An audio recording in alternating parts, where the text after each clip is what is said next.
அளவற்ற அருளாளனும் நிகரற்ற அன்புடையோனுமாகிய எல்லாம் வல்ல அல்லாஹுக்கே அனைத்து புகழும் உரித்தாகட்டும். சாதி மதம் ஏந்தி வந்த சத்திய தூதர் சன்மார்க்க போதகர் சர்தாரே தோ ஆலம் தாஜுல் மதீனா ரஹ்மத்துல் லில் ஆலமீன் இமாமுல் அம்பியா ஹைருல் பரியா 350 கோடி மக்களுடைய இதய துடிப்பு எம் உயிரிலும் உயிரான உயிரிலும் மேலான கண்மணி நபிகள் நாயகம் ஸல்லல்லாஹு அலைஹி வஸல்லம் அவர்கள் மீதும் இந்த தீன் பிற்காலத்திலே வாடிய மலராக இருக்கக்கூடாது, வாடாத மலராக இருக்க வேண்டும் என்பதற்காக உயிர் தியாகங்கள் இரத்த தியாகங்கள் செய்த சஹாபாக்கள் தாபிஊன்கள் தபஉ தாபிஈன்கள் இந்த உலகிலே வாழ்ந்த வாழுகின்ற வாழப் போகின்ற அத்தனை முஸ்லிமான முஃமினான ஆண்கள் பெண்கள் மீதும் அல்லாஹ்வின் சாந்தியும் சமாதானமும் என்றென்றும் உண்டாவதாக. புனிதமிக்க ஜும்ஆவுடைய நாளிலே இஅ்திகாஃபுடைய நியத்தில் வந்து அமர்ந்திருக்கும் அல்லாஹ்வின் நல்லடியார்களே, அல்லாஹ் சுப்ஹானஹு வ தஆலா தன்னுடைய வாழ்க்கையில் எந்த நல்ல விடயங்களை எடுத்து நடக்கும்படி கூறியிருக்கிறானோ அவற்றை முடியுமான அளவு எடுத்து நடக்கும்படி எவற்றை விட்டு விலகி ஒதுங்கி தவிர்ந்திருக்குமாறு கூறியிருக்கிறானோ அவற்றை விட்டு முற்றுமுழுதாக தவிர்ந்து கொள்ளுமாறும் முதலில் எனக்கும் அப்பால் உங்களுக்கும் தக்வாவை கொண்டு நல்ல உபதேசம் செய்கிறேன், ஞாபகம் ஊட்டிக் கொள்கிறேன். அருமையானவர்களே, அல்லாஹ் சுப்ஹானஹு வ தஆலா மனிதனுக்கு கோடிக்கணக்கான அருட்கொடைகளை செய்திருக்கிறான். குர்ஆனிலே கூறும் பொழுது வ இன் தஅத்து நிஅமத்தல்லாஹ், அல்லாஹ்வுடைய ஒரே ஒரு அருட்கொடைகளை நீங்கள் எண்ணுவீர்கள் என்றால் லா துஹ்ஸூஹா, அதை மட்டிட்டு கூட பார்க்க முடியாது என்று அல்லாஹ் கூறுகிறான். அருமையானவர்களே, இந்த ஆயத்தை நாங்கள் ஆழமாக விளங்க வேண்டும். இந்த ஆயத்திலே அல்லாஹ் பாவித்திருப்பது ஒருமை பதத்தை, நிஅமத் என்ற வார்த்தையை தான் அல்லாஹ் பாவித்திருக்கிறான். அல்லாமா பகாஇ ரஹ்மத்துல்லாஹி அலைஹி தங்களுடைய நதுமுத் துரர் ஃபீ தனாசுபில் ஆயாத்தி வஸ்ஸுவர் என்ற தஃப்சீரிலே இந்த ஆயத்துக்கு ஆழமான விளக்கங்களை குறிப்பிடுகிறார்கள். அல்லாஹ் சொல்றாங்க, அல்லாஹ் சுப்ஹானஹு வ தஆலா இந்த இடத்திலே நிஅமத் என்று ஒருமை பதத்தை பாவித்திருக்கிறான். நிஅம் என்று பன்மை பதத்தை பாவிக்கவில்லை. வ இன் தஅது நிஅமல்லாஹ் அல்லாஹ் பாவிக்கல்ல. ஏன் அல்லாஹ் இந்த இடத்தில் ஒருமை பதத்தை பாவித்திருக்கிறான் என்றால் அவர்கள் கூறுகிறார்கள், அல்லாஹ்வுடைய ஒரே ஒரு அருட்கொடைக்குள்ளால் கோடிக்கணக்கான அருட்கொடைகள் மறைந்திருக்கின்றன. அந்த ஒரு அருட்கொடையை நீங்கள் கெஸ் பண்ண முடியாது. கவுண்ட் என்ற ஒரு முறை இருக்கிறது. ஒரு இடத்திலே கற்கள் வைத்திருந்தால் அது எத்தனை கற்கள் என்று நாங்கள் கவுண்ட் பண்ணி எண்ணி எங்களால் அதனுடைய மொத்தத்தை சொல்ல முடியும். அதே இடத்தில் மணல் லோட் அல்லது மெட்டல் லோட் கொட்டப்பட்டிருக்கிறது. இதிலே எத்தனை கற்கள் இருக்கிறது, இந்த மணலிலே எத்தனை துளிகள் இருக்கிறது என்று எங்களிடத்திலே சொன்னால் அதை எம்மால் கவுண்ட் பண்ணுவது எண்ணுவது கஷ்டம். அருமையானவர்களே, ஆனால் இத்தனை கற்கள் இந்த மெட்டல்ல இருக்கலாம் என்று ஒரு கெஸிங்ல சொல்ல முடியும். அருமையானவர்களை, அல்லாஹ் கூறுகிறான், அல்லாஹ்வுடைய ஒரே ஒரு நிஅமத், அதை கணக்கிடுவது ஒரு புறம் இருக்க உங்களுக்கு கெஸ் கூட பண்ண இயலாது என்றான். கெஸிங் கூட, மட்டிட்டு கூட இவ்வளவு இருக்கலாம் என்று மட்டிட்டு கூட சொல்ல முடியாது என்று அல்லாஹ் கூறுகிறான். அந்த அளவுக்கு கோடிக்கணக்கான அருட்கொடைகளை அல்லாஹ் எமக்கு தந்திருக்கிறான். அல்லாஹ்க்கு நாங்கள் நன்றி செலுத்த வேண்டும், அல்ஹம்துலில்லாஹ் என்று சொல்லிக் கொள்வோம். அருமையானவர்களே, எத்தனை கோடான கோடி நிஅமத்துகளை அல்லாஹ் நமக்கு தந்திருக்கிறானோ அதிலே 2 முக்கியமான பாக்கியங்கள், 2 நிஅமத்துகள் மிக முக்கியமானது. நம்முடைய 2 கண்களை விட அந்த 2 நிஅமத்துகள் மிக உயர்ந்தது. உங்களுக்கு முழு உலகத்துடைய ஆட்சியை தாருகிறேன், 2 கண்ணை மட்டும் தாரீங்களாண்டா நாங்க யோசிப்போம். முழு உலகத்துடைய ஆட்சி கண் முன்னால் இருக்கிறது. ஆனால் அந்த ஆட்சியை நம்முடைய கண்ணால் பார்க்க முடியாவிட்டால் அந்த ஆட்சி நமக்கு கிடைத்து என்ன பலன்? அருமையானவர்களே, ஆக இந்த உலகத்தை விட, இந்த உலகத்தில் உள்ள பொருட்களை விட அந்த நிஅமத், அந்த 2 அருட்கொடைகள் நமக்கு பெரிது. அதுல முதலாவது கலிமாவுடைய பாக்கியம். அல்லாஹ் எங்களை முஸ்லிம்களாக ஆக்கியிருக்கிறான். நாம் கேட்டு அல்லாஹ் இந்த நியாமத்தை எங்களுக்கு தரல, கேட்காமல் அல்லாஹ் கொடுத்த மிகப்பெரிய நியாமத் இஸ்லாத்துடைய பாக்கியம். இந்த உலகத்தில் பூர்த்தியாக்கப்பட்ட, பூரணப்படுத்தப்பட்ட ஒரு மார்க்கம் என்றால் அது இஸ்லாம் மட்டும் தான். அதை நான் சொல்லவில்லை, குர்ஆன் தெளிவாக பேசுகிறது. அல் யௌம அக்மல்து லக்கும் தீனக்கும், சூரா மாஇதாவுல் அல்லாஹ் தெளிவாக குறிப்பிடுகிறான். இன்றைய நாள் முஹம்மதே ஸல்லல்லாஹு அலைஹி வஸல்லம் எந்த நாள் தெரியுமா? ஹஜ்ஜத்துல் வதாவுடைய சந்தர்ப்பத்தில் உள்ளத்தில் அல்லாஹ் இந்த ஆயத்தை இறக்குகிறான். அக்மல்து லக்கும் தீனக்கும், உங்களுக்காக வேண்டி உங்களுடைய மார்க்கத்தை நான் பூர்த்தியாக்கி விட்டேன். வஅத்மம்து அலைக்கும் நிஅமதி, உங்களின் மீது என்னுடைய அருட்கொடைகளையும் நான் பூரணப்படுத்தி விட்டேன். வரதீது லக்குமுல் இஸ்லாம தீனா, இஸ்லாத்தை உங்களுக்கு மார்க்கமாக நான் பொருந்திக் கொண்டேன் என்று அல்லாஹ் உலகத்திலே பொருந்திக் கொண்ட பூர்த்தியாக்கிய மார்க்கம் இந்த இஸ்லாத்துடைய மார்க்கம். وَمَن يَبْتَغِ غَيْرَ الْإِسْلَامِ دِينًا, சூரா ஆல இம்ரான் தெளிவாக பேசுகிறது. இஸ்லாம் அல்லாத ஒரு மார்க்கத்தை யார் தேடிச் செல்கிறாரோ, இதில் தான் நேர்வழி இருக்கிறது, இதில் தான் எல்லா பிரச்சனைக்குரிய சொல்யூஷன் இருக்கிறது என்று யார் இஸ்லாம் அல்லாத ஒரு வழியை தேடிச் செல்கிறாரோ ஃபலன் யுக்பல மின், அல்லாஹ் தெளிவாக கூறிவிட்டான், ஒரு காலமும் அது ஏற்றுக்கொள்ளப்படவே மாட்டாது. ஃபலா தமூதுன்ன இல்லா வஅன்தும் முஸ்லிமூன், சூரா பக்ரா தெளிவாக கூறுகிறது, நீங்கள் மரணிப்பதாக இருந்தால் முஸ்லிம்களாக மரணியுங்கள். முஸ்லிமாக மரணித்தால் தான் அவருடைய அந்தஸ்து அதிகம் மறுமையில், அவருடைய அமல்கள் முஸ்லிமாக இருந்தால் தான் அவருடைய அமலும் அல்லாஹ்விடத்தில் ஏற்றுக்கொள்ளப்படும். எந்த அமலாக இருந்தாலும் முதலாவது குவாலிஃபிகேஷன், நிபந்தனை, ஷர்த் என்ன, அவர் முஸ்லிமாக இருக்க வேண்டும். ஆக அல்லாஹ் இந்த பாக்கியத்தை எமக்கு தந்திருக்கிறான். அல்லாஹ் நம்மை இஸ்திகாமத்தாக இந்த மார்க்கத்திலே வைக்கணும். உண்மையானவர்களே, இரண்டாவது மிக முக்கியமான நிஅமத் முஹம்மது ஸல்லல்லாஹு அலைஹி வஸல்லம் அவர்களுடைய உம்மத்தாக அல்லாஹ் எங்களை ஆக்கியிருக்கிறான். நம்முடைய நபியாக முஹம்மது ஸல்லல்லாஹு அலைஹி வஸல்லம் அவர்களை அல்லாஹ் தந்திருக்கிறான். யாருக்குமே கொடுக்கப்படாத பாக்கியம். நம்முடைய தலைவர் என்று நாம் பெருமையாக சொல்லிக் கொள்ள முடியும் முஹம்மது ஸல்லல்லாஹு அலைஹி வஸல்லம் அவர்கள் தான்.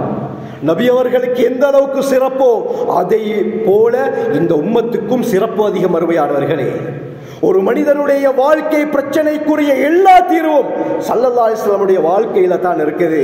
நபி அவர்களுடைய வாழ்க்கையை எம்முடைய வாழ்க்கையாக நாங்கள் மாற்றும் பொழுது, அவர்கள் செய்த விடயத்தை எம்முடைய செயலாக நாங்கள் மாற்றும் பொழுது, அவர்கள் பேசிய வார்த்தையை எம்முடைய வார்த்தையாக நாங்கள் மாற்றும் பொழுது, எம்முடைய உலக வாழ்க்கையும் பிரச்சனை இல்லாமல் ஆகிவிடும். மறுமையையும் அல்லாஹ் சிறந்ததாக மாற்றி விடுவான். இந்த உலகத்தில் சின்னஞ்சிறிய பிரச்சனையாக இருந்தாலும் சரி, தலை போகும் அளவுக்கு பிரச்சனையாக இருந்தாலும், எல்லா பிரச்சனைக்குரிய தீர்வு முஹம்மது ஸல்லல்லாஹு அலைஹி வஸல்லம் அவருடைய வாழ்க்கையில் இருக்கிற அருமையானவர்களே. உலகத்திலே குறைகளற்ற மாமனிதர் முஹம்மது ஸல்லல்லாஹு அலைஹி வஸல்லம்.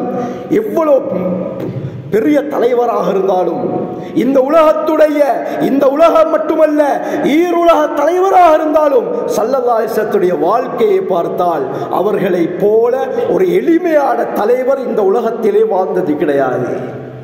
மகாத்மா காந்தி ஒரு இடத்துல சொல்லும் பொழுது, முஹம்மது ஸல்லல்லாஹு அலைஹி வஸல்லம் அவர்களுடைய வாழ்க்கையில் இருந்து என்னை 2 விடயங்கள் ஈர்த்தது, என்னுடைய உள்ளத்தை 2 விடயங்கள் ஈர்த்தன. அந்த 2 விடயத்தால என்னுடைய நண்பராக முஹம்மது ஸல்லல்லாஹு அலைஹி வஸல்லம் மாறிவிட்டார் என்பதாக மகாத்மா காந்தி சொல்றாரு. முதலாவது நபி அவர்களுடைய அத்தவாது, பணிவு. அருமையானவர்களே, ஸல்லல்லாஹு அலைஹி வஸல்லம் அவர்களுடைய பணிவு இருக்கிறதே, சுப்ஹானல்லாஹ். மக்காவுடைய வெற்றி ஹிஜ்ரி 8வது வருடம்.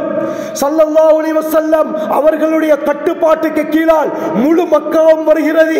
யாரெல்லாம் நபி அவர்களையும் சஹாபாக்களையும் எதிர்த்தார்களோ, அடித்தார்களோ, சித்திரவதை செய்தார்களோ, ஏசினார்களோ, தூற்றினார்களோ, அனைவரும் நபி அவர்களுடைய கட்டுப்பாட்டுக்கு கீழால் வருகிறார்கள். ஒவ்வொருவரும் பயந்து நடுங்குகிறார். இன்று என்னுடைய நிலைமை முடிஞ்சிருச்சு, இன்று என்ன கதவு அவ்வளவுதான் என்று ஒவ்வொருவரும் நடுங்குகிறார்கள். அருமையானவர்களே, ஷமாயிலு திர்மிதியில வருகிறது. சென்ற மாதம் ரபியுல் அவ்வல், இந்த ரபியுல் அவ்வல் முழுக்க ஷமாயிலு திர்மிதி பாடம் படித்துக் கொடுக்கப்பட்டது.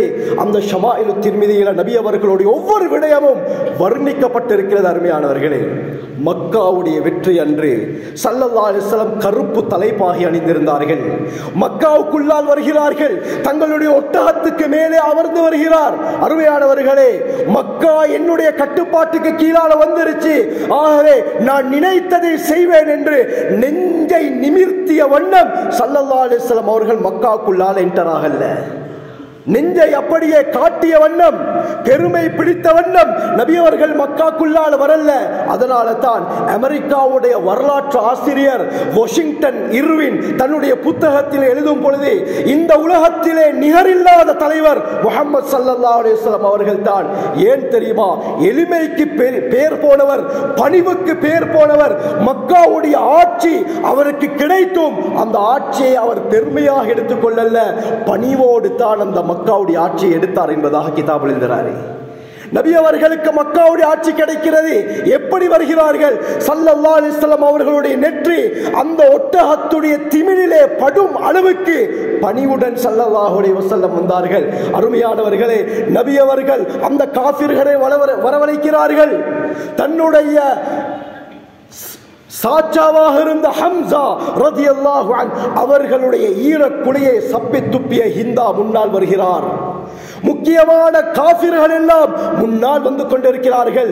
ஒவ்வொருவர் வரும் பொழுதும் அவர் செய்த அநியாயம் நபி அவர்களுக்கு விளங்குது. ஆனால் ஸல்லல்லாஹு அலைஹி வஸல்லம் என்ன சொன்னார்கள்? லா தஸ்ரீப அலைக்குமுல் யௌம், இன்றைய நாள் நீங்கள் குற்றம் பிடிக்கப்பட மாட்டீர்கள். யக்ஃபிருல்லாஹு லக்கும், அல்லாஹ் உங்களை மன்னித்து விட்டான். இத்ஹபு அன்துமுத் துலகா, நீங்கள் சென்று விடுங்கள், நீங்கள் விடுதலை அடைந்து விட்டீர்கள் என்று எல்லா காஃபிர்களுக்கும் பொது மன்னிப்பை கொடுத்தார்கள் ஸல்லல்லாஹு அலைஹி வஸல்லம். இந்த நபி அவர்களுடைய பணிவை, குணத்தை பார்த்து அதே இடத்தில் 2000 பேர் இஸ்லாத்தை ஏற்றுக்கொண்டார்கள். இதைத்தான் மகாத்மா காந்தி சொல்றாரு, நபி அவர்களுடைய பணிவு என்னை ஈர்த்தது. இரண்டாவது, நபி அவர்களுடைய ஏழ்மை. சுப்ஹானல்லாஹ், எப்படி வாழ்ந்திருக்க முடியும்? உஹது மலை 6 அல்லது 7 கிலோமீட்டர் மலை தொடர். இந்த உஹது மலையை நாயகமே ஸல்லல்லாஹு அலைஹி வஸல்லம் தங்கமாக்கி தரவா என்று அல்லாஹ் கேட்டான். ஆனால் நபி அவர்கள் ஏற்றுக்கொள்ளலை, எளிமையை விரும்பினார்கள். ஷமாயிலு திர்மிதியில் வருது, ஆயிஷா ரலியல்லாஹு அன்ஹா அறிவிக்கிறாங்க, எந்த அளவுக்கு ஸல்லல்லாஹு அலைஹி வஸல்லத்துடைய எளிமை என்றால், மஸ்ரூக் பின் அஜ்தா ரஹ்மத்துல்லாஹி அலைஹி, ஆயிஷா ரலியல்லாஹு அன்ஹாவுடைய முக்கியமான மாணவன், தன்னுடைய உஸ்தாதா ஆயிஷா ரலியல்லாஹு அன்ஹாவிடத்திலே செல்கிறார்கள். அந்த நேரத்தில் மஸ்ரூக் அவர்கள் வந்ததும் ஆயிஷா ரலியல்லாஹு அன்ஹா என்ன செய்றாங்க? தன்னுடைய மாணவனுக்காக வேண்டி சாப்பாட்டை வரவழைக்கிறார்கள். அருமையானவர்களே, ஆயிஷா ரலியல்லாஹு அன்ஹா உள்ளால் இருக்கிறாங்க, திரைக்கு பின்னால மஸ்ரூக் இருக்கிறார். அந்த சாப்பாடு கொண்டு வந்து வைக்கப்படுகிறது. உடனே ஹஜ்ரத் ஆயிஷா ரலியல்லாஹு அன்ஹா சொன்னாங்க, நான் எப்பொழுதெல்லாம் வயிறு நிரம்புவேனோ, வயிறு நிறைய சாப்பாடு எப்பொழுதெல்லாம் நான் சாப்பிடுவேனோ, அந்த நேரத்தில் எனக்கு அழுவ வந்துருந்தாங்க. உடனே மஸ்ரூக் கேட்டாரு, லிமதாக்க, ஏன் அழுகிறீர்கள்? ஏன் இந்த அளவுக்கு உங்களுக்கு அழுகை வருகிறது? வயிறு நிரம்பும் அளவுக்கு சாப்பாடு கிடைத்து விட்டதே. சொன்னார்கள், அஸ்குரு அல் ஹால் அல்லதி ஃபாரக ஃபீஹி ரசூலுல்லாஹி ஸல்லல்லாஹு அலைஹி வஸல்லம் ஃபி துன்யா. சொன்னார்கள், நான் அதை நினைத்தால் அல்ல, ஹஜ்ரத் ஸல்லல்லாஹு அலைஹி வஸல்லம் அவர்கள் இந்த உலகத்தை விட்டு பிரியும் சந்தர்ப்பம் எனக்கு ஞாபகம் வந்துரும். நான் எப்பொழுதெல்லாம் வயிறு நிரம்பும் அளவுக்கு சாப்பிடுவேனோ, நபி உங்க மௌத்தாயினது எனக்கு ஞாபகம் வந்துரும். வல்லாஹி, அல்லாஹ்வின் மீது சத்தியமாக, மா ஷபிஅ முஹம்மதுன் ஸல்லல்லாஹு அலைஹி வஸல்லம் சொன்னார்கள், ஒரு நாள்ல 2 தடவை ரொட்டியுடன் இறைச்சியை சேர்த்து சாப்பிட்டு நபி அவர்கள் வயிறு நிரம்பியது கிடையாது, மௌத்து வரைக்கும். அந்த காலத்துல மெயின் சாப்பாடே ரொட்டியும் இறைச்சியும் தான். இந்த காலத்துல சோறு மாறி. ஆனால் என்ன சொல்றாங்க? ஒரு நாள்ல 2 தடவை கூட மௌத்தாகும் வரை ரொட்டியையும் இறைச்சியையும் ஸல்லல்லாஹு அலைஹி வஸல்லம் அவர்கள் சாப்பிட்டது கிடையாது. எப்படியாப்பட்ட ஒரு வாழ்க்கை அருமையானவர்களே. சஹல் இப்னு சஅத் ஸாயிதி ரலியல்லாஹு அன்ஹு அவர்களுடைய ரிவாயத் ஷமாயில்ல வருது, வலா ஹுபிஸ லஹு முரக்ககுன், நபி அவர்கள் வாழ்க்கையில சாஃப்டான ரொட்டி சாப்பிட்டது கிடையாது. சொஃப்டாக மிருதுவாக செய்யப்பட்ட சமைத்த சுடப்பட்ட ரொட்டி நபி அவர்கள் வாழ்க்கையில சாப்பிட்டது கிடையாது. இந்த அளவுக்கு எளிமையான வாழ்க்கையை வாழ்ந்தவர்கள் முஹம்மது ஸல்லல்லாஹு அலைஹி வஸல்லம். நாம் இன்று எப்படியாப்பட்ட சாப்பாடுகள் எல்லாம் சாப்பிடுகிறோம், அல்லாஹ்க்கு நன்றி செலுத்தணும் அருமையானவர்களே. சொல்லிட்டு மகாத்மா காந்தி சொல்றாரு, இந்த 2 காரணம் தான் நபி அவர்களை நண்பனாக எடுத்துக்கொள்வதற்கு என்னுடைய உள்ளம் விரும்பியது. 2 விடயம் ஈர்த்தது என்று கூறுகிறார். இன்னும் ஏராளமாக சொல்கிறார். பிரதானமான 2 விடயம் இது. ஆக இந்த அளவுக்கு ஒரு தலைவர் முஹம்மது ஸல்லல்லாஹு அலைஹி வஸல்லம் இன்றைய கால பிரச்சனைக்குரிய தீர்வே நபி அவர்களுடைய வாழ்க்கையில தான். இன்று கடன்ல மாட்டிக் கொண்டிருக்கிறோம். அந்த கடனை எடுத்த கடனை கொடுக்க முடியாமல் இருக்கிறது. இதனால் என்ன நடக்கிறது அருமையானவர்களே? ஹராமான வழியை பின்பற்றுகிறோம். இன்று பிள்ளை பாக்கியம் இல்லாமல் இருக்கிறது. அதற்கு போகாத இடம் இல்லை. எத்தனையோ டாக்டர்ஸ்மாரை சந்திக்கிறோம். அருமையானவர்களே, பணம் லட்சக்கணக்கான பணங்களை செலவழிக்கிறோம். இன்று கவலைகள் அதிகமாகி அந்த கவலை மனநோயாக மாறி கவுன்சிலிங்காக வேண்டி போகிறோம். லட்சக்கணக்கான ரூபாய் கவுன்சிலிங்காக செலவழிக்கிறோம். எதை கண்டோம் அருமையானவர்களே? ஒன்றையும் கண்டபாடு கிடையாது. ஆனால் இந்த எல்லா பிரச்சனைக்குரிய தீர்வு ஸல்லல்லாஹு அலைஹி வஸல்லம் வாழ்க்கையில் இருக்கு. ஒரு ரூபா செலவழிக்க தேவையில்லை. ஒரு ரூபா செலவழிக்க தேவையில்லை. இன்னும் லட்சக்கணக்கான ரூபாய்களை செலவழித்து எதை கண்டோம்? ஒன்றும் காணல. இருந்த நோய் டபுளாக மாறுது. ஆனால் நபி அவர்களுடைய வாழ்க்கையை எடுத்து பாருங்கள். நபி அவர்கள் பிரச்சனைக்குரிய சொல்யூஷனை சொல்லும் பொழுது ஒரு ரூபாய் தேவையில்லை அருமையானவர்களே. கொஞ்சம் நேரம் தான் தேவை. நேரத்தை மட்டும் தான் நாம் ஒதுக்க வேண்டும். அப்படியாப்பட்ட எளிமையான முறையை காட்டியவர்கள் நம்முடைய தலைவர் ஸல்லல்லாஹு அலைஹி வஸல்லம். அருமையானவர்களே, ஹஜ்ரத் அபு உமாமா சுதை இப்னு அஜ்லான் அல் பாஹிலி ரலியல்லாஹு அன்ஹு மஸ்ஜித்ல இருக்கிறாங்க. அபூ தாவூத்ல இந்த ரிவாயத் பதியப்படுது.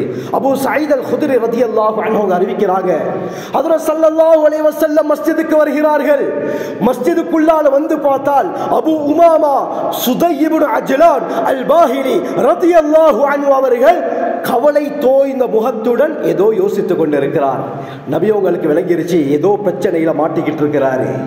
உடனே கேட்டாங்க, யா அபா உமாமா, அபு உமாமாவே, மாலி அராக ஜாலிசன் ஃபில் மஸ்ஜிதி ஃபீ கைரி வக்தி ஸலா, தொழுகை அல்லாத நேரத்தில் மஸ்ஜிதிலே நீங்கள் அமர்ந்திருப்பதை நான் பார்க்கிறேனே, என்ன காரணம் என்று நபி அவர்கள் கேட்டார்கள். ஒரு தலைவன் குடிமகனுடைய பிரச்சனைகளை புரிந்து கொள்ளும் விதம் இது.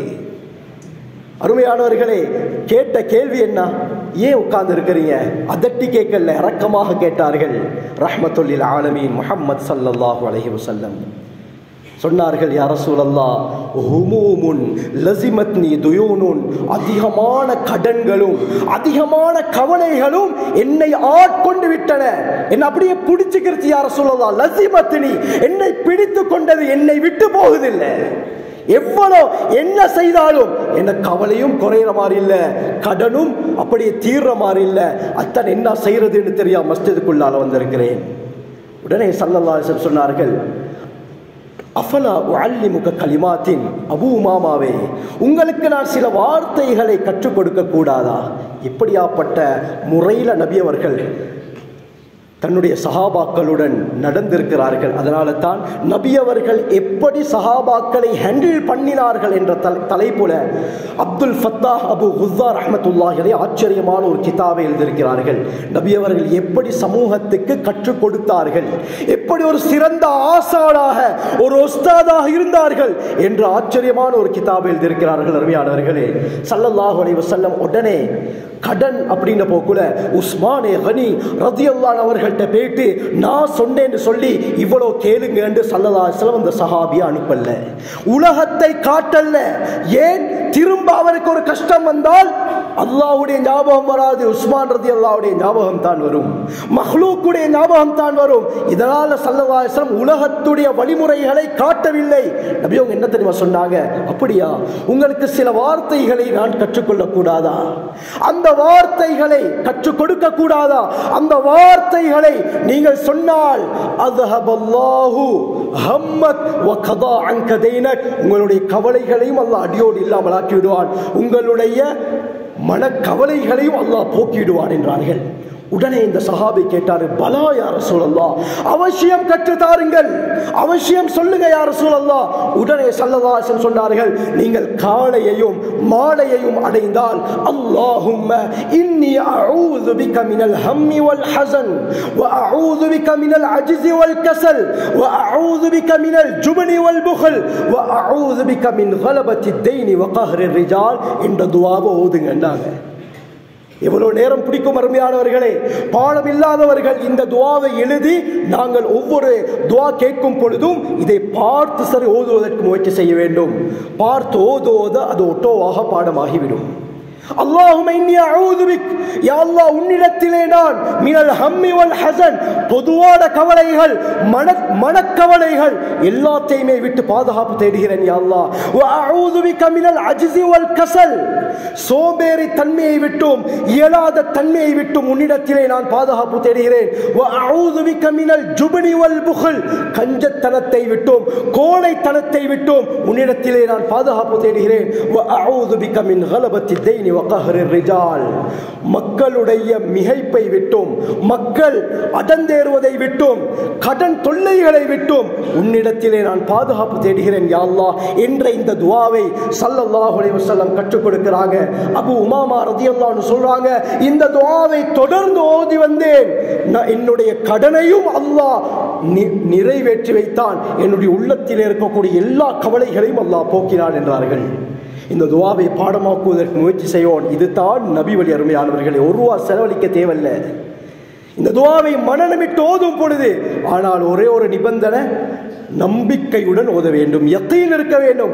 நிச்சயமாக என்னுடைய கடனை அல்லாஹ் இல்லாமலாக்குவான் என்ற நம்பிக்கையுடன் ஓதினால் இதனுடைய பிரதிபலிப்பை எம்மால் காண முடியும். சஹாபாக்கள் இந்த உம்மத்தை சேர்ந்தவர்கள், வேறு உம்மத்து கிடையாது. இந்த உம்மத்தை சேர்ந்தவர்கள் அல்லாஹ் இந்த துஆவுடைய பவரை காட்டுவதற்காக உதாரண புருஷர்களாக சஹாபாக்களுடைய வரலாறுகளை அல்லாஹ் நமக்கு படிப்பினையாக கற்றுத் தருகிறான். ஓதுவோம் அருமையானவர்களே. தஃப்சீருல் முனீர்ல வருது, அவுஃப் இப்னு மாலிக் அல்-அஷ்அரி ரலியல்லாஹு அன்ஹு ஸல்லல்லாஹு அலைஹி வஸல்லம் கிட்ட வராங்க. யா ரசூலல்லாஹ், என்னுடைய மகன் சாலிமை காணவில்லை, யாரோ சாலிமை கடத்தி கொண்டு சென்று விட்டார்கள், என்ன செய்வது என்று தெரியாது, உங்களிடத்திலே வந்தேன். உடனே ஸல்லல்லாஹு அலைஹி வஸல்லம் காலித் 100 பேரை கூட்டிக் கொண்டு வடக்கு பக்கமாக போக, சஅத் இப்னு அபி வக்காஸ் ரலியல்லாஹு அன்ஹு நீங்கள் 100 பேரை கூட்டிக் கொண்டு இடது பக்கமாக போங்க என்று நபி அவர்கள் சொல்லல. என்ன தெரியுமா சொன்னார்கள்? அப்படியா, எந்த பிரச்சனையும் கிடையாது, நீங்களும் உங்களுடைய மனைவியும் லா ஹவுல வலா குவத இல்லா பில்லாஹ் என்ற திக்ரை தொடர்ந்து ஓதி வாருங்கள் என்று ஸல்லல்லாஹு அலைஹி வஸல்லம் சொல்லி அனுப்புறாங்க. அந்த சஹாபிக்கு தீன் இருந்தது, அந்த சஹாபிக்கு தெரிந்தது, நபி அவர்கள் சொன்னால் அது உண்மையாகத்தான் இருக்கும் என்று மூளையை போட்டு யோசிக்கல. மகனை காணோண்டு வந்தா என்ன ஒரு திக்ர சொல்றாரு என்று மூளையை போட்டு யோசிக்கல. வழிபட்டார்கள். வீட்டுக்கு வருகிறார், மனைவி எதிர்பார்த்து கொண்டிருக்கிறார். நபி அவர்களுடைய பதில் என்னவென்று அறிவதற்காக வேண்டி கணவன் சந்தோஷமாக வருகிறார். முகத்தை பார்த்தோனேயே விளங்கிருச்சு, ஏதோ ஒரு விடயம் நடந்திருக்குது. நபி அவங்க என்ன சொன்னாங்க? இவர் வந்து நபி அவர்கள் சொன்ன விடயத்தை கூறுகிறார். இப்படித்தான் எனக்கும் உங்களுக்கும் ஸல்லல்லாஹு அலைஹி வஸல்லம் இந்த திக்ரை செய்ய சொன்னாங்க. இந்த திக்ரை செய்ய சொன்னார்கள். அருமையானவர்களே, மனைவிடத்தில் தீன் இருந்தது. மனைவிடத்தில் மட்டும் அந்த நேரத்திலே தீன் இல்லாவிட்டால் பிரச்சனை முத்தி இருக்கும். என்ன அவர் இப்படி சொல்லுகிறார், நீங்கள் திருப்பி கேட்கலையா என்று பல கேள்விகள் எழும்பியிருக்கும். ஆனால் அருமையானவர்களே, மனைவிடத்திலே தீன் இருந்தது. ஒரு குடும்பத்துக்கு அஸ்திவாரமாக இருப்பது மனைவி தான். அருமையானவர்களே, குழந்தையுடைய தர்பியத்தாக இருந்தாலும் சரி, கணவன் ஏதோ பிரச்சனையோட வீட்டுக்கு வருகிறாரா, அந்த கணவனுக்கு ஆறுதல் கூறுவதாக இருந்தாலும் அது மனைவியுடைய கையில தான் இருக்கிறது. அதில் தான் ஸல்லல்லாஹு அலைஹி வஸல்லம் சொன்னார்கள், புகாரியுடைய ரிவாயத், ஃபதுஃபர் பிதாத்தித்தீன், தீனுள்ள மார்க்கமுள்ள பெண்ணை திருமணம் முடித்து வாழ்க்கையிலே வெற்றி பெற்றுக் கொள்ளுங்கள் என்று ஸல்லல்லாஹு அலைஹி வஸல்லம் சொல்வதற்கு காரணம் இதுதான். நம்முடைய மனைவிமார்களை தீனுள்ள பெண்களாக அல்லாஹ் மாற்றுவானாக.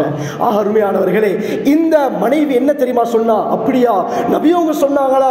சொல்லி இருந்தால் அது உண்மையாகத்தான் இருக்கும் என்று சொல்லி உடனடியாக 2 பேரும் இந்த திக்ரை செய்ய ஆரம்பிக்கிறாங்க.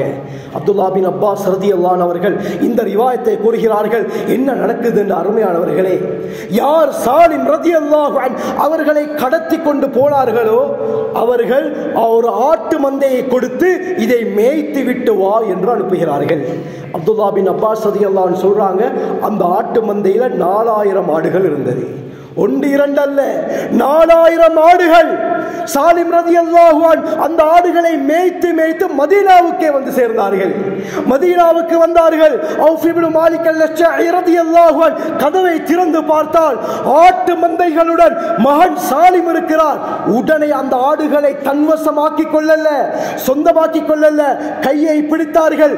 போனாங்க ஸல்லல்லாஹு அலைஹி வஸல்லம் அவர்கள்ட்ட, யா ரசூலல்லாஹ், நீங்க சொன்ன பிரகாரம் இந்த திக்ரை செய்து வந்தோம். அல்லாஹ் சாலிமையும் தந்தான், சாலிமோடு சேர்த்து 4000 ஆடுகளையும் தந்திருக்கிறான். இது எனக்கு கூடுமா யா ரசூலல்லாஹ் என்று கேட்கிறார்கள். ஸல்லல்லாஹு அலைஹி வஸல்லம் பதில் சொல்லல்ல, அமைதியாக இருந்தார்கள். அல்லாஹ் இதற்கு பதிலே சொல்கிறான். சூரா தலாக்குடைய ஆயத்தை ஜிப்ரீல் அலைஹிஸ்ஸலாம் எடுத்துக்கொண்டு இறங்குகிறார்கள். வமன் யத்தகில்லாஹ், யார் அல்லாஹ்வை பயந்து நடக்கிறார்களோ, யஜ்அல் லஹு மக்ரஜா, பிரச்சனைகளிலிருந்து வெளியாகக்கூடிய வழியை அல்லாஹ் காட்டுகிறான். வயர்ஸுகுஹு மின் ஹைஸு லா யஹ்தஸிப், அடுத்தது என்ன தெரியுமா? நினையா புறத்தால் அல்லாஹ் இவருக்கு ரிஸ்க் அளிக்கிறான், வாழ்வாதாரத்தை ஏற்படுத்துகிறான் என்ற ஆயத்தை அல்லாஹ் இறக்குகிறான். இப்ப ஸல்லல்லாஹு அலைஹி வஸல்லம் சொன்னாங்க, இந்த 4000 ஆடு அல்லாஹ்வின் புறத்தால் உங்களுக்கு கிடைத்தது, எடுத்துக்கொள்ளுங்கள் என்றார்கள். பிரச்சனைக்குரிய தீர்வு வரும் பொழுது அந்த தீர்வுக்குரிய சொல்யூஷனை மட்டும் ஸல்லல்லாஹு அலைஹி வஸல்லம் சொல்லல, அதன் மூலமாக என்ன லாபத்தை அடைய முடியும் என்ற சொல்யூஷனை தான் ஸல்லல்லாஹு அலைஹி வஸல்லம் அவர்கள் சொன்னார்கள். பைஹகி இப்னு அசாக்கிருடைய ஒரு முக்கியமான ரிவாயத் வருது. இந்த காலத்தில் பொருளாதார பிரச்சனை இல்லாதவர்கள் யாரும் கிடையாது. ஃபினான்ஷியல் கிரைசிஸ், பொருளாதார நிதி நெருக்கடி, பொருளாதாரம் பிசினஸை எடுத்து பார்த்தாலும் நாம் நினைத்த பிரகாரம் லாபம் கிடைக்குதில்லை. அருமையானவர்களே, நாம் நினைத்த பிரகாரம் எங்களால் வாழ்வாதாரத்தை கொண்டு போக முடியாமல் இருக்கிறது. இதற்குரிய சொல்யூஷனும் இஸ்லாம் சொல்லி தருகிறது. இன்று அதிகமானவர்கள் 99% பிரச்சனை இதுதான். அருமையானவர்களே, இதற்கும் ஸல்லல்லாஹு அலைஹி வஸல்லம் அவர்களுடைய சொல்யூஷன் சொல்லப்பட்டிருக்கிறது. இப்னு அசாக்கிர் பைஹகியுடைய ரிவாயத் வருது. ஹஜ்ரத் ஹசன் ரலியல்லாஹு அன்ஹு, ஸல்லல்லாஹு அலைஹி வஸல்லம் அவர்களுடைய பேர குழந்தை ஹசன் ரலியல்லாஹு அன்ஹு, அவர்கள் எங்களுக்கு தெரியும் தன்னுடைய ஆட்சியை அப்படியே முஆவியா ரலியல்லாஹு அன்ஹு அவர்களுக்கு முஸ்லிம்களுடைய நலனை கருதி விட்டு கொடுத்தார்கள். அது நீண்ட சம்பவம். கர்பலா, முஹர்ரம் வந்தாலே இந்த கர்பலாவை பற்றி நாங்கள் அதிகமாக பயான்களை கேட்போம். ஹசன் ரலியல்லாஹு அன்ஹு அவர்கள் முஆவியா ரலியல்லாஹு அன்ஹு அவர்களுக்கு ஆட்சியை விட்டு கொடுக்கும் பொழுது 2 நிபந்தனைகளை போட்டார்கள். முதலாவது என்ன? மாசம் பைத்துல் மால்ல இருந்து ஸல்லல்லாஹு அலைஹி வஸல்லம் அவர்களுடைய குடும்பத்தாராகிய அஹ்லுல் பைத்துக்கு ஒரு அமௌண்ட் வரணும். இரண்டாவது, உங்களுடைய ஆட்சிக்கு பின்னால திரும்ப ஆட்சி நபி அவர்களுடைய பரம்பரையான அஹ்லுல் பைத்துக்கு தான் வர வேண்டும் என்று 2 நிபந்தனைகளை போட்டார்கள். முஆவியா ரலியல்லாஹு அவர்களும் இந்த 2 நிபந்தனைகளை ஏற்றுக்கொண்டார்கள், எக்ரி ஆனார்கள். அதற்கு பிறகு மாதம் ஹசன் ரலியல்லாஹு அவர்களுக்கு 1 லட்சம் அனுப்பி கொண்டே இருந்தார்கள். அது தீனாரா திர்ஹமா இஃப்திலாஃப் இருக்குது. 1 லட்சம் அனுப்பி கொண்டே இருந்தார்கள். ஆனா காலப்போக்கில் முஆவியா ரலியல்லாஹு அவர்கள் இந்த அமௌண்ட்டை அனுப்புவதை அப்படியே நிப்பாட்டிட்டாங்க, இடைநிறுத்திவிட்டார்கள். இதனால ஹசன் ரலியல்லாஹு அவர்களுக்கு மிகப்பெரிய நெருக்கடி ஏற்பட்டது, நிதி நெருக்கடி, பினான்சியல் கிரைசிஸ் ஏற்பட்டது. என்ன செய்வதென்று தெரியாமல் யோசித்தார்கள். ஒருவேளை முஆவியா ரலியல்லாஹு அன்ஹு அவர்கள் இந்த விடயத்தை மறந்துட்டாங்களோ என்று அவர்கள் யோசிக்க ஆரம்பித்தார்கள். அதனால் என்ன செஞ்சாங்க? முஆவியா ரலியல்லாஹு அவர்களுக்கு ஞாபகப்படுத்தி ஒரு லெட்டர் எழுதினா என்னன்னு சொல்லி தன்னுடைய அடிமையிடத்திலே ஒரு தாளையும் அந்த மைக்கூட்டையும் கொண்டு வர சொன்னார். அதுக்கு பின்னால இவர் உள்ளத்தில் ஒரு விதமான தடமாற்றம் ஏற்பட்டது. நான் மஹ்லூக்கிடத்திலே கேட்டதா தேவல்லன்னு சொல்லி அந்த மைக்கூட்டையும் அந்த தாளையும் அப்படியே கொண்டு போக சொல்லிவிட்டார்கள். பிறகு என்ன நடக்கிறது? அருமையானவர்களை, கஷ்டத்துடன் இருக்கிறார்கள். அந்த இரவு முஹம்மது ஸல்லல்லாஹு அலைஹி வஸல்லம் அவர்களை கனவிலே காணுகிறார்கள். இந்த சம்பவத்தை இமாம் சுயூத்தி ரஹ்மத்துல்லாஹி அலைஹி தாரீகுல் குலஃபாவிலும் தெளிவாக கொண்டு வருகிறார்கள். கனவிலே ஸல்லல்லாஹு அலைஹி வஸல்லம் அவர்கள் கேட்டார்கள், யா புனைய, என்னுடைய அருமை மகனே, உங்களோட நிலைமை எப்படி?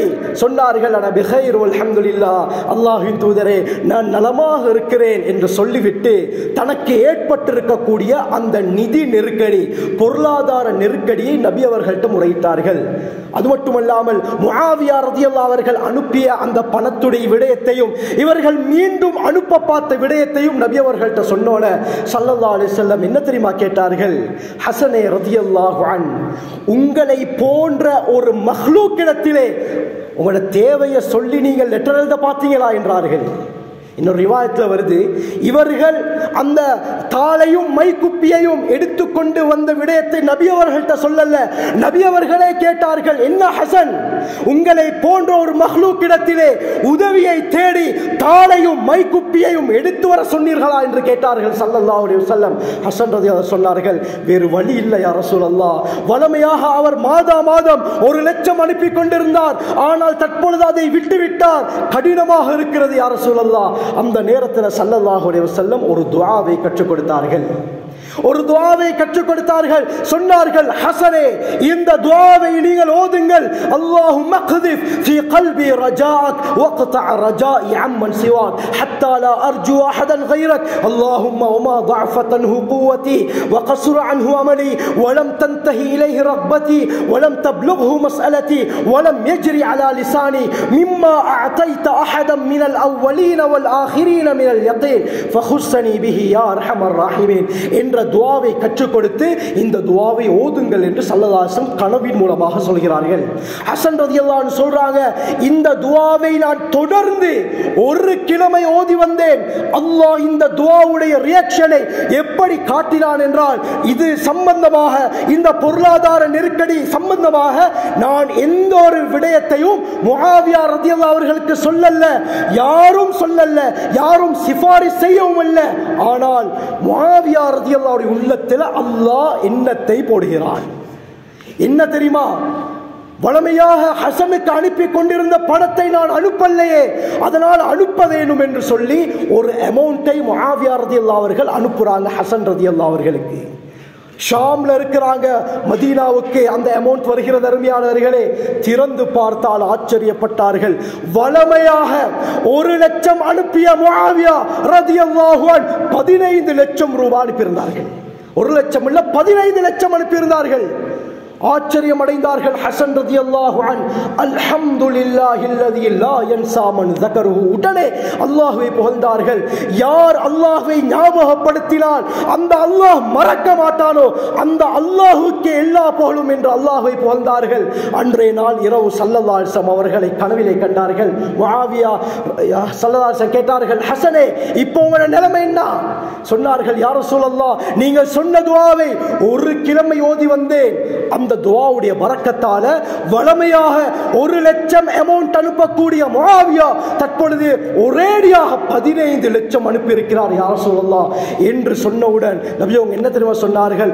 ஹா கதா யா புனைய மன் ரஜல் காலிக வலம் யர்ஜுல் மஹ்லூக். இப்படித்தான் என்னுடைய அருமை மகனே, அல்லாஹ்வை ஆதரவு வைத்து மஹ்லூக்கிடத்திலே கையேந்தாதவர்களுடன் அல்லாஹ் இவ்வாறு தான் நடந்து கொள்வான் என்று ஸல்லல்லாஹு அலைஹி வஸல்லம் ஹசன் ரலியல்லாஹு அவர்களுக்கு சொல்லி காட்டினார்கள். இந்த துஆவை நாங்களும் எழுதி மனனமிடுவோம். இந்த காலத்தில் இருக்கக்கூடிய பொருளாதார பிரச்சனை அடியோடு இல்லாமலாகிறோம். நீங்கள் கண் முன்னால் இதனுடைய தாற்பயத்தை பிரதிபலிப்பை காணுவீர்கள். அனுபவர்களே, இன்று இதனுடைய பெருமதி விளங்காம, இதனுடைய ஸல்லல்லாஹு வாழ்க்கையில உறுதி இல்லாததின் காரணமாகத்தான் இன்று பிரச்சனைகளை நிவர்த்தி செய்வதற்காக வேண்டி, கடன்களை அடைப்பதற்காக வேண்டி ஹராமான வழியிலே நாங்கள் சென்று கொண்டிருக்கிறோம். அல்லாஹ் நம்மை பாதுகாக்கணும். அருமையானவர்களே, இன்று பல விதத்தில வட்டி பல பேர்களிலே இந்த சமூகத்துக்கு மத்தியிலே ஊடுருவிவிட்டது. இன்று எங்கு பார்த்தாலும் வட்டி தான். அருமையானவர்களே, தெளிவாக ஸல்லல்லாஹு அலைஹி வஸல்லம் சொன்னார்கள். இப்னு மாஜா, நசாயி, அபூ தாவூதுடைய ரிவாயத் ஸல்லல்லாஹு அலைஹி வஸல்லம் சொன்னார்கள். அபூ ஹுரைரா ரலியல்லாஹு அன்ஹு அறிவிக்கிறாங்க, ஒரு காலம் வரும். அந்த காலம் எப்படியாப்பட்ட காலம் என்றால், எல்லா மனிதர்களும் வட்டியுடன் தொடர்பு பட்டிருப்பார்கள். ஃபஇல்லம் யஅகுல்ஹு, அவர் வட்டியை சாப்பிடாவிட்டாலும் அஸாபஹு மின் புகாரி, வட்டியுடைய புகையாவது அவரிடத்திலே பட்டிருக்கும் என்றார்கள் ஸல்லல்லாஹு அலைஹி வஸல்லம். இன்று அருமையானவர்களே, எம்மை அறியாமல் நாங்கள் பல விடயத்தை செய்கிறோம். ஆனால் அதை பார்த்தால் அது வட்டியுடன் தொடர்புபடுகிறது. இன்று வேறு வேறு பெயர்கள்ல வட்டி அலங்கரித்து காட்டப்பட்டிருக்கிறது. அதே போலத்தான் இன்று எங்களிலும் நடக்கக்கூடிய ஒரு விடயம் என்னவென்றால், நாங்கள் ஒருவருக்கு கடன் கொடுக்கிறோம். இன்று நாங்கள் இந்த கணக்கு இல்லாமல் இருக்கிறோம். ஒவ்வொரு விடயத்தை பேசுவதாக இருந்தால் ஒவ்வொரு ஹுதுபா தேவை அருமையானவர்களே. அந்த அளவுக்கு இஸ்லாம் இந்த சட்டத்தை தெளிவாக கூறுகிறது. ஆகவே நேரம் குறைவாக இருப்பதனால் ஒரு சுருக்கமாக நான் மென்ஷன் பண்ணிவிட்டு செல்கிறேன். இன்று எம்மிடத்தில் இருக்கக்கூடிய ஒரு முக்கியமான விடயம் தான், நாங்கள் யாராவது ஒரு மிஸ்கீன் கடன் கேட்டு வந்தால் நாங்கள் கடன் கொடுக்கிறோம். ஒருத்தர் எனக்கு இப்படித்தான் மகளுக்கு கல்யாணம், வீடு கட்டணும், அதனால ஒரு 5 லட்சம் தாங்கன்னு சொன்னால் நாங்கள் கொடுக்கிறோம். ஆனால் என்ன நிபந்தனை தெரியுமா? நான் 5 லட்சம் தாரேன், பிரச்சனை இல்லை, ஆனால் திருப்பி தரப்போக்குள்ள 5,20,000 தரணும், 5,50,000 ரூபாய் தர வேண்டும் என்று மேலதிகமாக கடன் கொடுத்தவர் சொல்கிறார். கடன் எடுத்தவரை பார்த்து இது வட்டி. அருமையானவர்களே, இதை இஸ்லாம் தெளிவாக தடுக்கிறது. ரிபத் துயூன், ரிபல் கர்த் என்று இதற்கு சொல்லப்படும். ஜாஹிலியா காலத்தில் இந்த பிரச்சனை இருந்தது. யாராவது ஒரு ஒட்டகத்தை கடனாக கொடுத்தால், நான் இந்த ஒட்டகத்தை உனக்கு தந்திருக்கிறேன், இதைவிட சிறந்த ஒட்டகத்தை நீ திருப்பி கடனை திருப்பி தரும் பொழுது தர வேண்டும் என்ற ஒரு நிபந்தனையை போடுவார். கண்ணியமானவர்களே, இது தெளிவாக இஸ்லாத்திலே ஹராமாக்கப்பட்டு விட்டது. நாம் தெரியாமல் இந்த விடயங்களிலே ஈடுபட்டு கொண்டிருக்கிறோம். இதே போல தான் இன்றைக்கு போனை எடுத்துக்கொண்டால், நாங்கள் போன்ல கார்டு போட்டு பேசுகிறோம், அந்த பேலன்ஸ் முடிஞ்சா உடனே மெசேஜ் என்ன வருது, உங்களுக்கு லோன் வேணுமா என்று அந்த சிம்முடைய கம்பெனியிலிருந்து வருது. சரி, அவசரம், என்ன செய்யணும், ஒரு கட்டாயமான ஒரு கோல், அவசரமாக இந்த கிளைண்டோட பேசணும் என்று சொல்லி நாம் என்ன அந்த லோனை எடுக்கிறோம். அருமையானவர்களே, நான் ஒரு உதாரணத்துக்கு 50 ரூபா லோன் தந்தால், நாங்கள் திருப்பி போனுக்கு பணத்தை போடும் பொழுது அவர்கள் 50 ரூபாவை விட 55 60 ரூபாவோ வெட்டுறாங்க. இது வட்டி. அருமையானவர்களே, நாம் இன்று தெரியாமல் இதற்குள்ளால் செல்கிறோம். பினான்ஸ் ஹராம், அது வட்டி. இன்று வாகனத்தை பினான்ஸுக்கு எடுக்கிறோம். எந்த விதத்திலே கண்ணியமானவர்களே பல சட்டங்கள் இருக்கிறது. இதே போல தான் இன்று வியாபாரம் நடக்குது. எப்படி என்று சொன்னால், ஒரே ஒரு பொருளுக்கு 2 விலைகளை வைக்கிறார்கள். அல் பைஉ ஃபில் பைஅத்தைனி ஹராம். இஸ்லாம் தெளிவாக ஹராமாக்குது. ஒரு பொருளுக்கு 2 விலைகளை வைக்க முடியாது. நீங்க ரெடி கேஷ் கொடுத்து எடுத்தால் இந்த அமௌண்ட், இதே நீங்கள் இன்ஸ்ட்ருமென்ட்டுக்கு எடுத்தால் மாதம் கட்டணுமா, உங்களுக்கு இந்த அமௌண்ட் என்று அமௌண்ட்டை கூட்டுகிறார்கள். அவர் மாதம் கட்டுகிறார். கட்டி முடிச்சதுக்கு பார்த்தால் 20,000 30,000 அதிகமாக கட்டியிருப்பார். இது வட்டி. அருமையானவர்களே, இஸ்லாம் இதை தடுக்கிறது. இதே போலத்தான் பேங்க்ல ஆக்ஷன் போடுகிறார்கள். ஈடு வைத்த நகைகளை அந்த கடன் எடுத்தவர்கள் அதை கட்ட முடியாமல் பேங்க் என்ன செய்கிறார்கள், அந்த நகைகளை எடுத்து அதை மிக குறைந்த விலைக்கு ஆக்ஷன் போடுறாங்க. எங்கள் அதிகமானவர்கள் என்ன செய்ய, அந்த நகை சீப்பா இருக்குது, மகளோட கல்யாணம் வருது, இந்த நகையை நாங்க நகை கடையில் எடுத்தால் இவ்வளவு அமௌண்ட், ஆனால் பேங்க்ல எடுத்தால் லட்சக்கணக்கு குறைதே என்று சொல்லி அந்த ஆக்ஷன் போட்ட அந்த நகைகளை எடுக்கிறோம். இது ஹராம். அருமையானவர்களே, வட்டி என்று இஸ்லாம் தெளிவாக கூறுகிறது. ஆக இப்படியாப்பட்ட விடயங்கள் இந்த சமூகத்தில் நடக்கிறனால தான் எங்களுடைய வாழ்க்கையில் பிரச்சனைகள் அதிகமாக இருக்குது. ஸல்லல்லாஹு அலைஹி வஸல்லம் அவர்கள் சொன்ன வழிமுறையை பின்பற்றாமல் இப்படி ஹராமான முறையில் நாம் அறியாமல் ஹராத்திலே வீழ்ந்து கொண்டிருக்கிறோம். அல்லாஹ் நம் அனைவரையும் பாதுகாக்கணும்.